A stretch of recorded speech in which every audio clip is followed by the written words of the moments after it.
Queridos irmãos, graça e paz em Cristo Jesus. Amém? Como é bom estarmos juntos nesta manhã, mais uma vez, louvando ao Senhor. Tivemos já o primeiro culto com a participação também muito boa. Eu sou muito grato a Deus por esse momento que nós estamos vivendo. E nós temos refletido já alguns domingos na experiência de José do Egito, a vida de José do Egito. Uma vida que tem nos inspirado de tantas maneiras. E José do Egito, ele passou por uma grande virada em sua vida.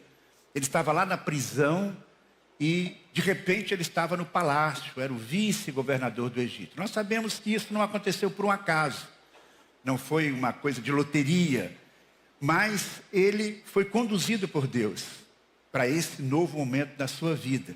Passou por essa grande virada e, nesta nova posição, ele soube também se portar.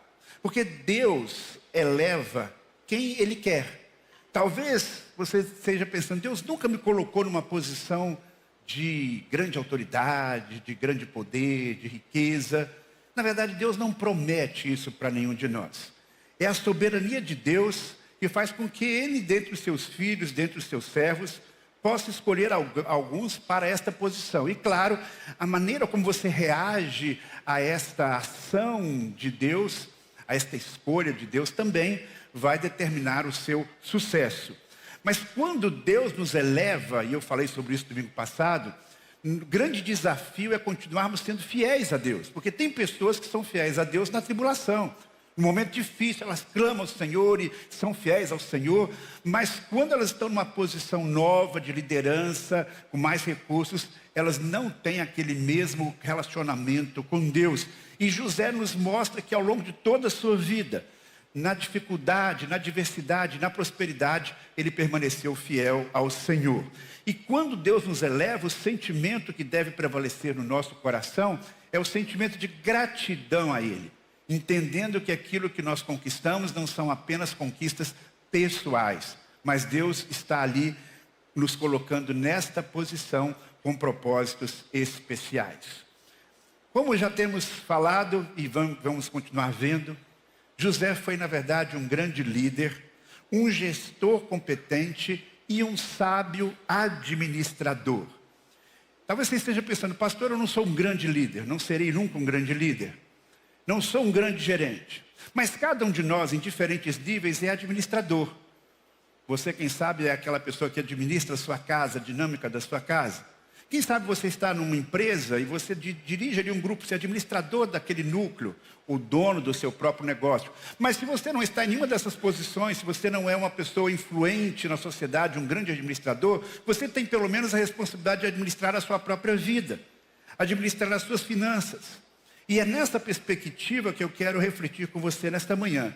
Ocupe você uma posição de liderança ou não, a Bíblia tem princípios para você e para mim, sobre como podemos ser sábios administradores. E José é um exemplo para nós nesse sentido. Quando José interpretou os sonhos de Faraó, ele não se limitou a interpretá-los, mas logo depois ele sugeriu um curso de ação. E Faraó então disse o seguinte, aliás, ele sugeriu a Faraó o seguinte, portanto o Faraó deve encontrar um homem inteligente e sábio e encarregá-lo de administrar o Egito. Um homem inteligente e sábio e encarregá-lo de administrar o Egito. Essa sugestão inicial desse programa Fome Zero, ele começa então com a indicação deste sábio administrador. Após a fala de José, Faraó toma a seguinte decisão. Uma vez que Deus revelou o significado dos sonhos, é evidente que não há ninguém tão inteligente ou sábio quanto você.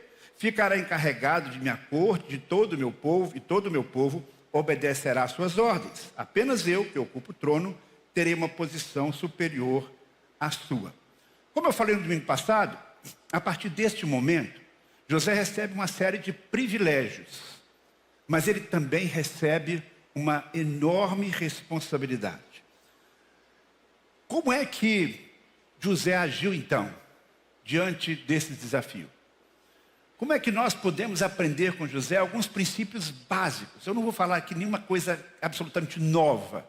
Eu vou relembrar aqui alguns princípios de uma administração, que tem como base, que tem como exemplo a experiência de José. E a primeira proposta que eu apresento para que você seja um administrador sábio é: procure discernir corretamente a sua época para tomar decisões acertadas. Como sabemos, José compartilhou com o faraó o que viria. 7 anos de prosperidade, seguidos de 7 anos de escassez. Ele demonstrou uma grande sabedoria ao fazer essa previsão. É claro que no caso de José, ele teve uma iluminação especial de Deus para perceber o cenário que viria. Mas independente desta iluminação especial, esta capacidade ou esta busca de prever o que pode acontecer é uma atitude sábia. A Bíblia relata um fato muito interessante. O povo de Deus já estava ocupando a terra, havia um inimigo a ser enfrentado, estava ameaçando o povo. E lá no relato de 1 Crônicas, capítulo 12, nós temos então as tribos se mobilizando, cada uma delas escolhendo um grupo de soldados para enfrentar o inimigo. Cada uma delas mandava uma quantidade de soldados, 1.000, 2.000, 3.000, enfim, um número grande. Mas a Bíblia fala que houve uma tribo, a tribo de Issacar, que mandou apenas 200 representantes. Mas esses 200 homens tinham uma missão muito especial. Veja só, todos eles entendiam bem os acontecimentos daquele tempo e sabiam qual o melhor caminho para Israel seguir. Interessante, esta tribo de Issacar não foi a que mandou mais soldados para a guerra. Foi o menor número de homens envolvidos na batalha, mas eles eram a inteligência. Eles eram capazes de discernir como batalhar, eles entendiam a dinâmica. Este tipo de gente é muito importante na sociedade. Como serão os negócios nos próximos anos? Quais as tendências, quais os riscos, quais as oportunidades? Não estou falando aqui de astrologia. Não estou falando aqui de gente que vai ler nas estrelas o significado do futuro. Não, não. Não é isso não.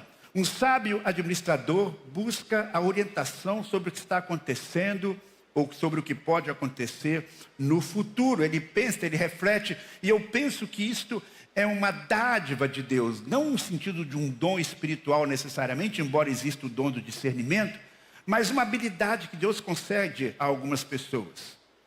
Se você deseja ser um administrador competente da sua vida, do seu negócio, na igreja, temos que buscar decifrar os nossos tempos, conversar com especialistas, com consultores, com pessoas que saibam analisar as tendências. Elas podem falhar? Sim, elas não são infalíveis, mas elas podem ser úteis para que a gente não vá seguindo um caminho completamente equivocado. Repito, José teve de Deus uma revelação especial para entender o que está por vir.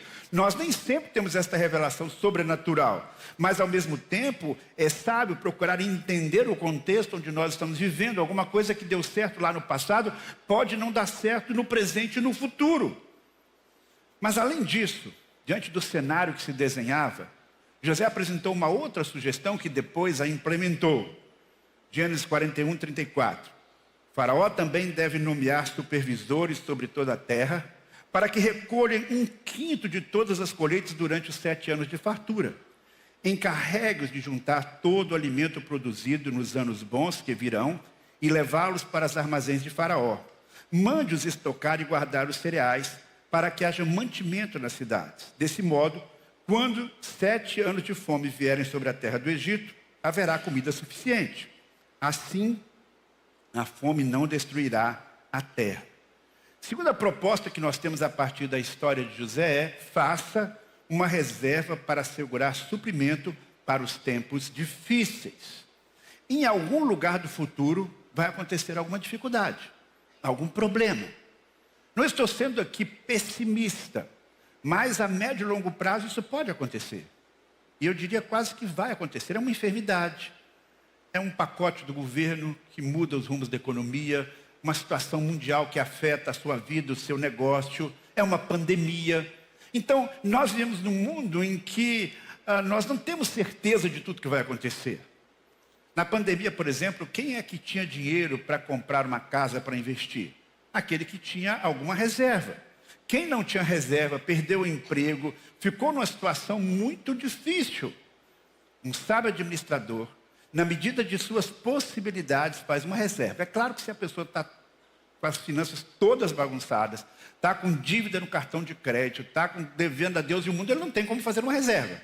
Mas a partir do momento em que ele tem algum equilíbrio financeiro, é muito importante que ele faça uma reserva. Foi o que José fez. Nos anos de prosperidade, ele disse, vamos guardar 20%. Não vamos gastar tudo, vamos guardar, vamos... Na verdade, nós temos aqui 3 verbos que ele orienta e depois ele executa isso.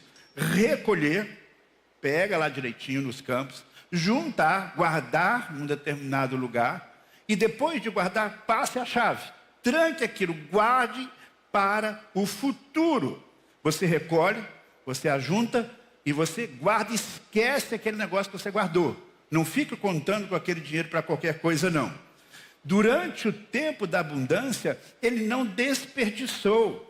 Ele soube poupar e investir no futuro. Como a gente diz popularmente, no tempo das vacas gordas, ele soube guardar recursos para o tempo das vacas magras.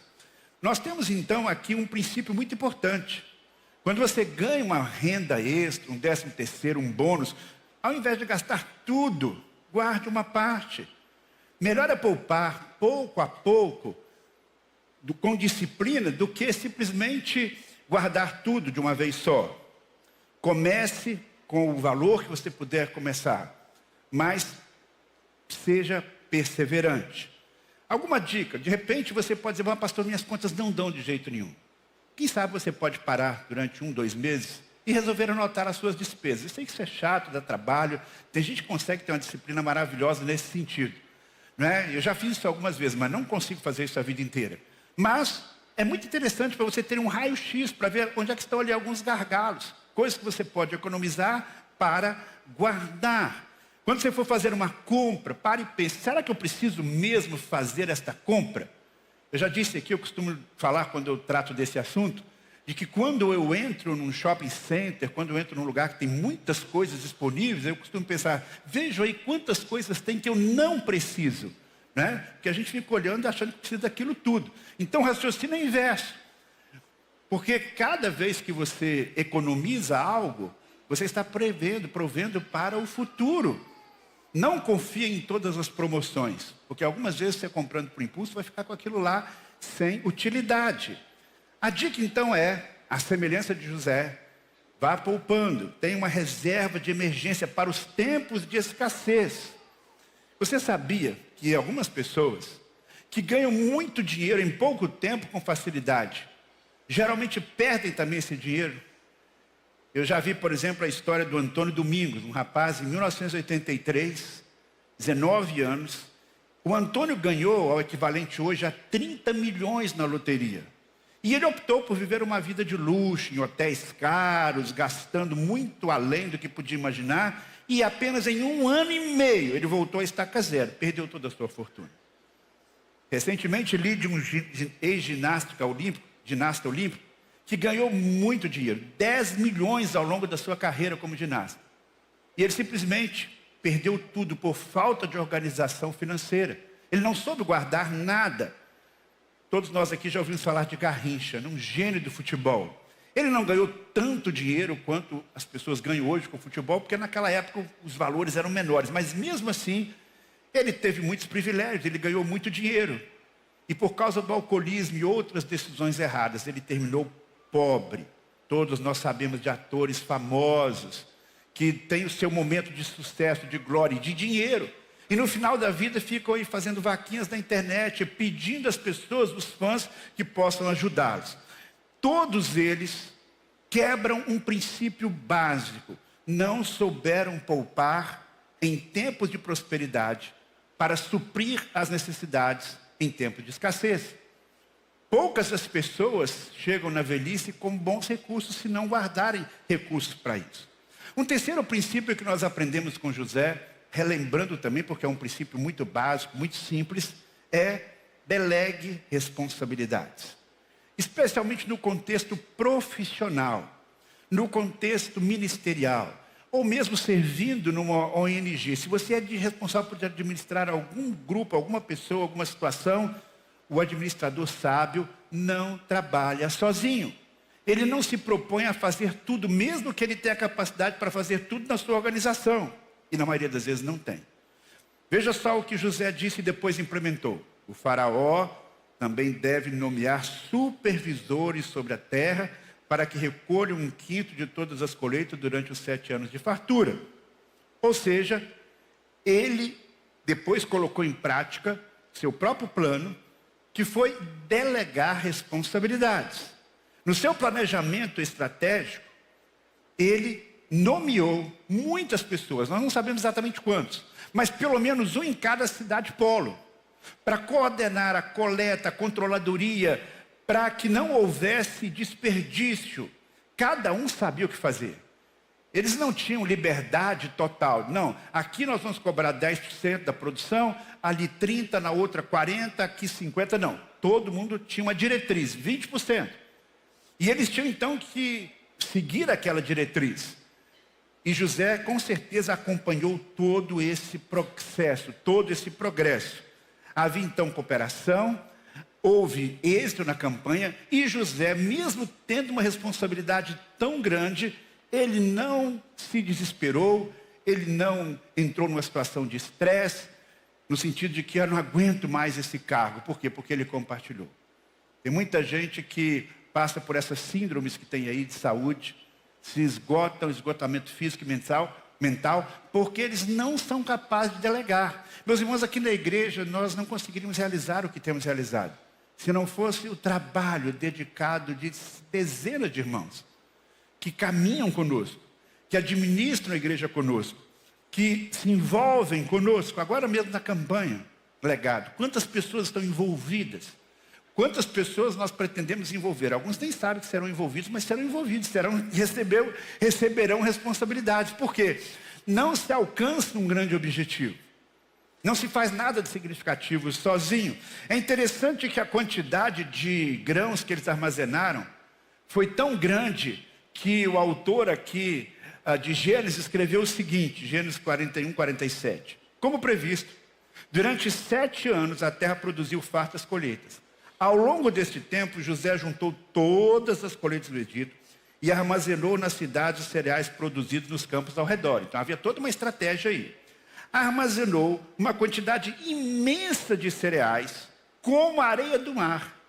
Por fim, parou de manter os registros, pois havia demais para medir. Então, ele usa até uma linguagem poética, simbólica aqui, para dizer, olha, teve muita arrecadação. Então, a história de José mostra exatamente a importância dessa liderança compartilhada, dessa administração compartilhada. Não devemos nos arvorar de fazer tudo sozinhos. Talvez você não esteja desenvolvendo a sua empresa, os seus negócios, porque você está trabalhando sozinho.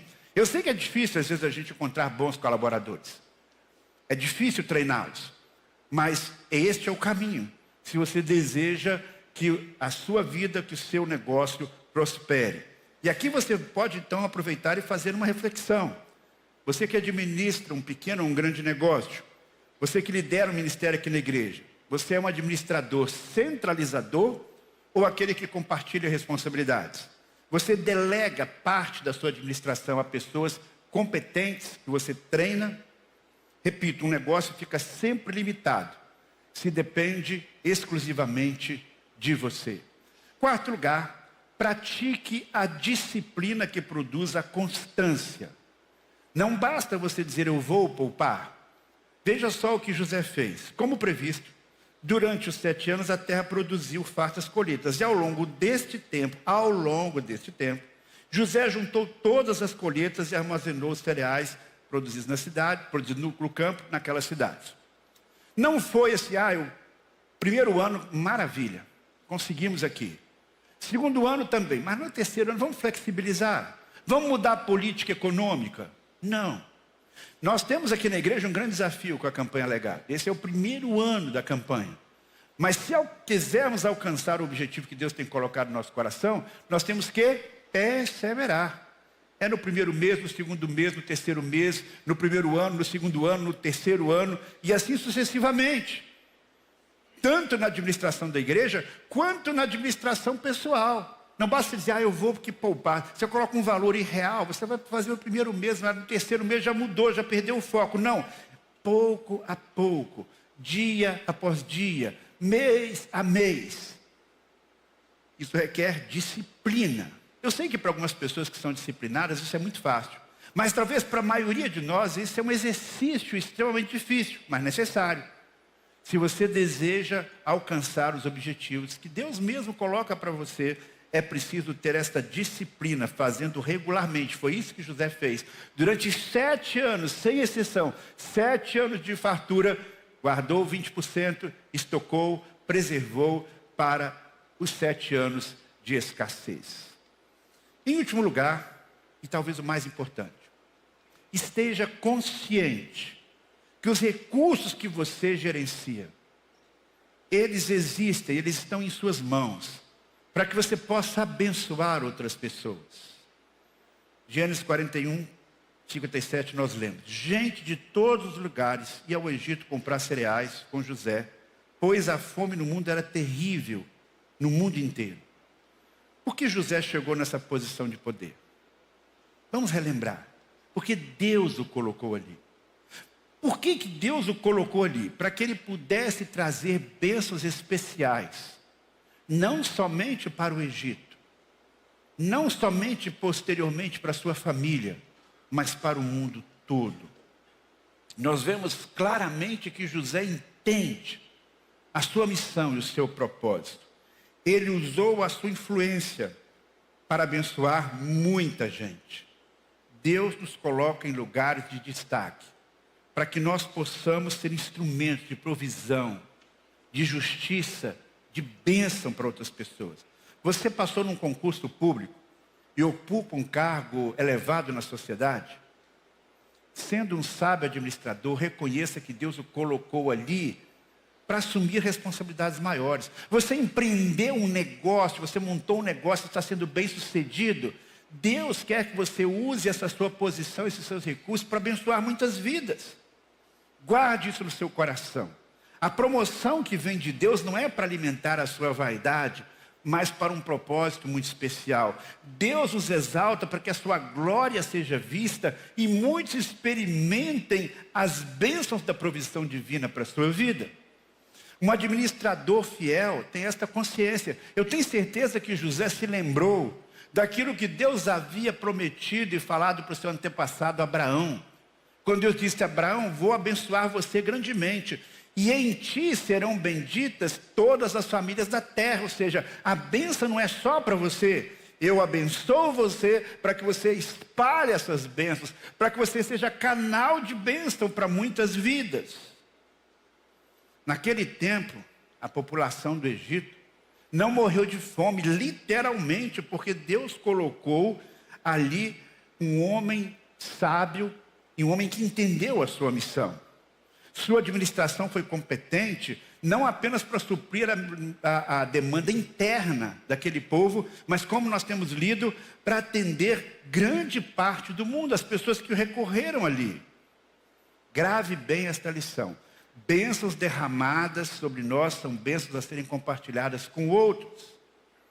Deus mesmo colocou José ali porque ele tinha um propósito maior para ele. Eu me lembro que uma coisa que minha mãe me ensinou, ainda na adolescência, era: meu filho, maiores privilégios, maiores responsabilidades.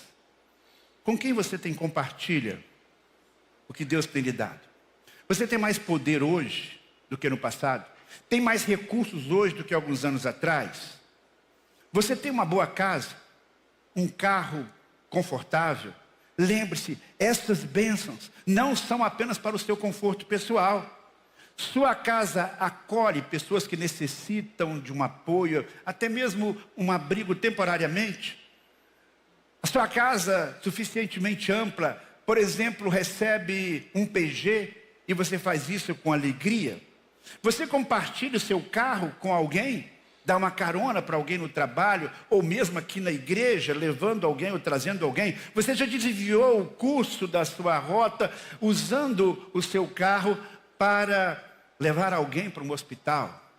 Bem, eu estou falando da sua casa, o seu carro, mas na verdade, como foi falado aqui na quarta-feira passada, isso não é seu, isso é do Senhor. Você é só um administrador, coloque isso na sua cabeça. Então, quando o dono é outra pessoa, você não decide sozinho o que vai fazer.